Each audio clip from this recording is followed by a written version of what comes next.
رحمكم الله أنصتوا واستمعوا وأطيعوا رحمكم الله أنصتوا واستمعوا وأطيعوا رحمكم الله.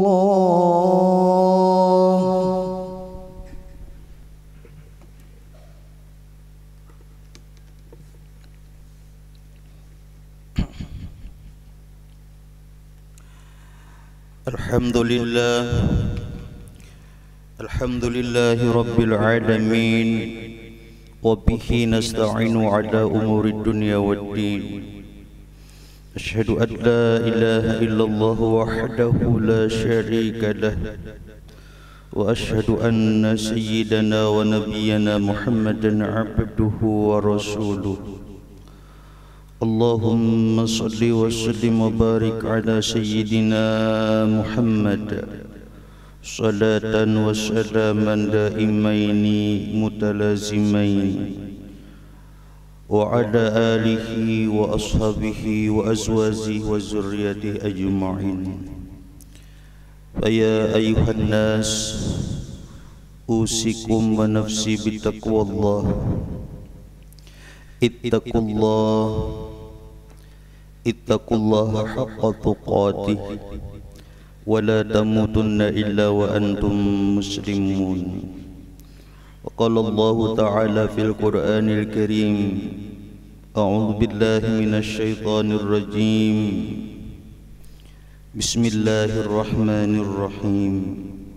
قل يا أيها الكافرون لا أعبد ما تعبدون ولا أنتم عابدون ما أعبد ولا أنا عابد ما عبدتم ولا أنتم عابدون ما أعبد لكم دينكم ولي دين. صدق الله العظيم. Ma'asyiral muslimin rahimakumullah. Pertama-tama perkenankan kami untuk berwasiat terutama kepada diri kami pribadi dan seluruh kaum muslimin yang hadir di masjid ini untuk senantiasa kita meningkatkan keimanan dan ketakwaan kita kepada Allah Subhanahu wa taala. Takwa dalam artian yamtisalu awamirillah wajtinabu nawahihi sirra wa adaniyah. Kita laksanakan segala yang diperintahkan oleh Allah Subhanahu wa taala dan kita jauhi segala yang dilarang oleh Allah Subhanahu wa taala, baik perkara yang zahir maupun perkara yang batin. Ma'asyiral muslimin jamaah Jumat rahimakumullah.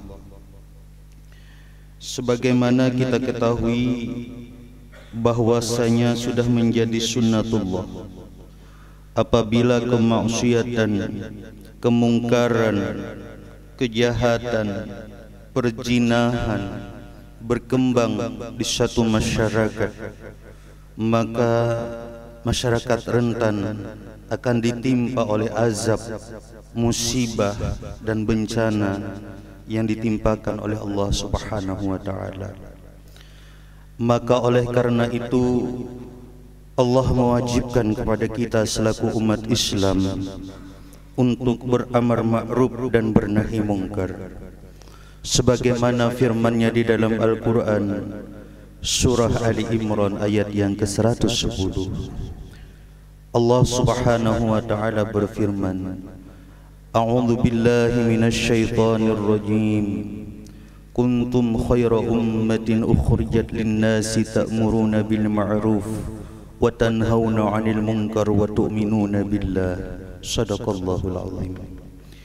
Yang artinya kamu adalah umat yang terbaik yang dilahirkan untuk manusia, menyuruh kepada yang ma'ruf atau kebaikan, mencegah daripada yang mungkar, dan beriman kepada Allah Subhanahu wa taala. Di dalam satu hadis yang diriwayatkan oleh Imam At-Tabrani, Nabi kita Nabi besar Muhammad sallallahu alaihi wasallam beliau menyatakan, muru bil ma'rufi wa illam taf'alu wanhau 'anil munkar wa illam tajtanibu kullahu. yang artinya perintahkan olehmu kebaikan meskipun kamu tidak melaksanakan, cegah olehmu meskipun kamu tidak menjauhi keseluruhannya. Hadis riwayat Imam Tabrani radhiyallahu anhu. Ma'asyiral muslimin rahimakumullah.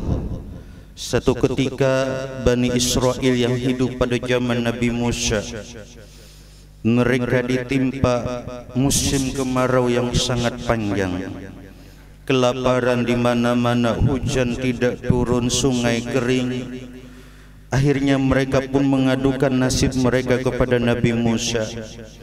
Ya Musa, engkau adalah seorang nabi yang bergelar kalimullah, nabi yang bisa bicara dengan Allah. Tolong sampaikan, kami tidak sanggup lagi menyandang penderitaan ini.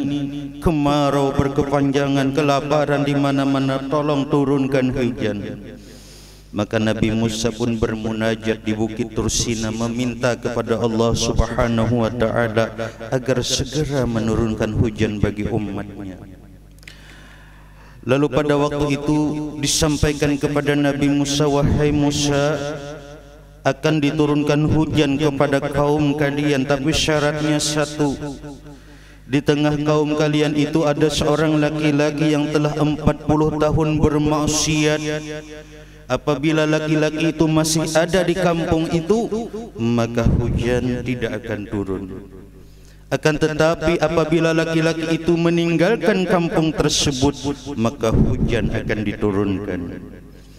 Pulang Nabi Musa kepada kaumnya, lalu ia berkata, wahai kaumku, kenapa Tuhan tidak menurunkan kepada kita hujan? Karena di antara kita ada yang bermaksiat selama 40 tahun.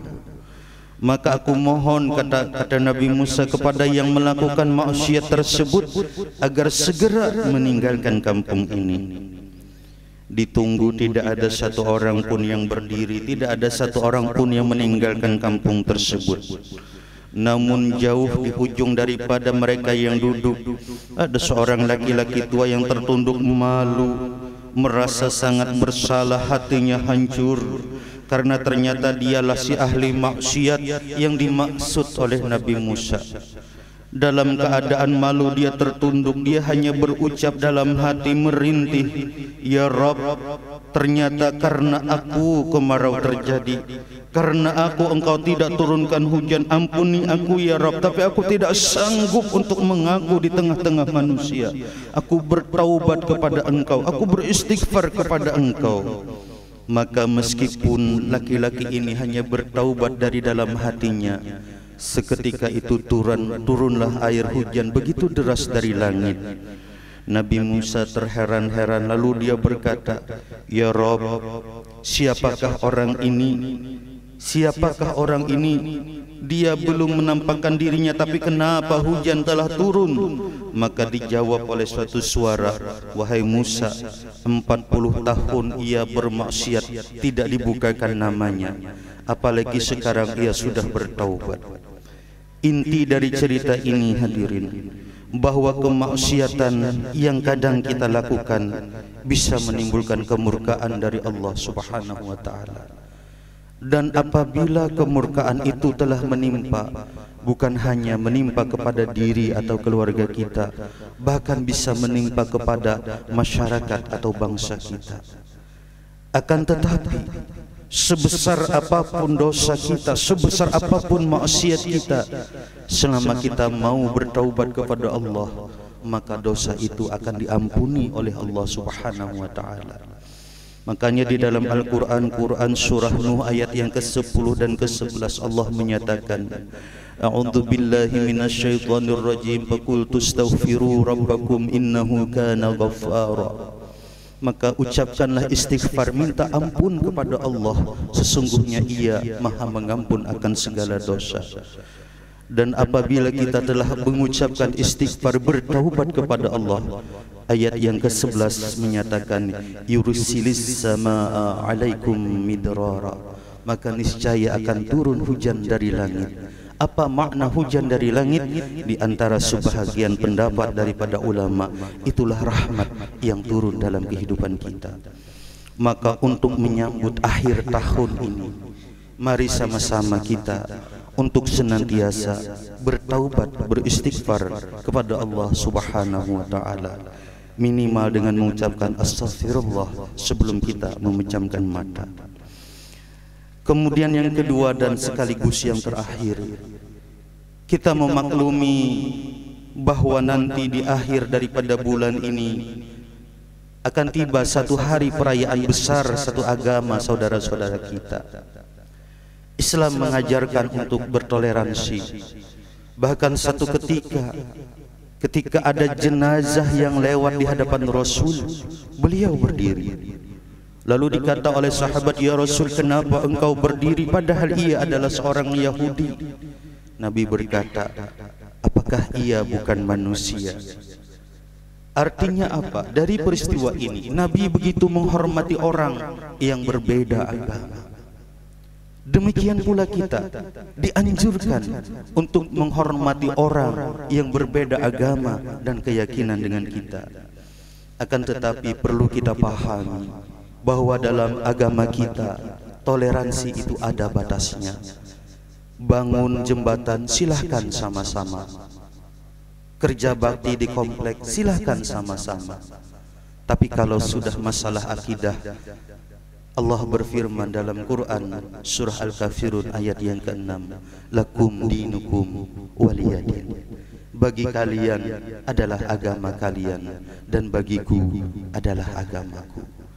Mudah-mudahan dengan khutbah ini bisa mengingatkan kepada kita semua tentang batasan toleransi, yaitu tidak ada toleransi dalam masalah akidah dan keyakinan. Demikianlah khutbah yang bisa disampaikan. Mohon maaf dan ampun apabila ada kekurangan. Barakallahu li wa lakum fil Qur'anil azim wa nafa'ani wa iyyakum bima fihi minal ayati wa dzikril hakim wa taqabbal minni wa minkum tilawatahu innahu huwas samiul alim. Aqulu qawli hadza wastaghfirullahal azim li wa lakum wa lisairil muslimin wal muslimat wal mu'minin wal mu'minat fastaghfiru innahu huwal ghafurur rahim. Allahumma salli wa sallim wa zid wa karrim wa an'im wa tafaddal wa barik بجلالك وكمالك على أشرف عبادك سيدنا ومولانا محمد وعن كل صحابة رسول الله أجمعين.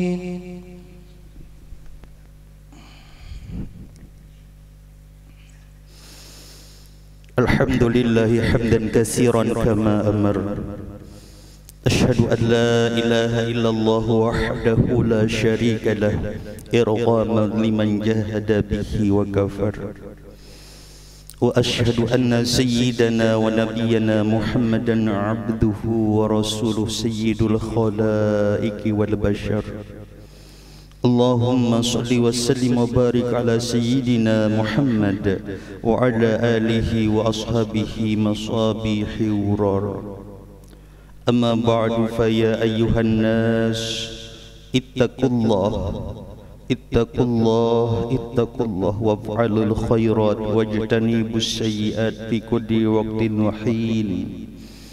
قال الله تعالى وهو أصدق القائلين إن الله وملائكته يصلون على النبي يا أيها الذين آمنوا صلوا عليه وسلموا تسليما. فأجيبوا إلى الله عباد الله إلى ما دعاكم وصلوا وسلموا على من به الله هداكم. اللهم صل وسلم وبارك على سيدنا محمد وعلى آله وأصحابه أجمعين وعلى التابعين والتابع التابعين والتابعين بإحسان إلى يوم الدين. وارضى عنا برحمتك يا أرحم الراحمين. آمين يا رب العالمين. اللهم اغفر للمؤمنين والمؤمنات والمسلمين والمسلمات الأحياء منهم والأموات إنك سميع قريب مجيب الدعوات يا قاضي الحاجات اللهم انصر أمة محمد اللهم اصلح أمة محمد اللهم ارحم أمة محمد اللهم انصر من نصر الدين واخذل من خذل المسلمين بلدتنا إندونيسيا بلدة طيبة تجري فيها أحكامك وسنة رسولك يا حي يا قيوم يا إلهنا إله كل شيء هذا حالنا لا يخفى عليك اللهم ادفع عنا الغلاء والبلاء والفحشاء والمنكر والبغي والسيوف المختلفة والشدائد والمحن ما ظهر منها وما بطن من بلدنا هذا خاصة ومن بلدان المسلمين عامة إنك على كل شيء قدير ربنا آتنا في الدنيا حسنة وفي الآخرة حسنة وقنا عذاب النار ربنا اغفر لنا ولإخواننا الذين سبقونا بالإيمان ولا تجعل في قلوبنا غلا للذين آمنوا ربنا إنك رؤوف رحيم الحمد لله رب العالمين عباد الله إن الله يأمر بالعدل والإحسان وإيتاء ذي القربى وينهى عن الفحشاء والمنكر والبغي يعظكم لعلكم تذكرون فاذكروا الله العظيم يذكركم واسألوه من فضله يعطكم ولذكر الله أكبر صدق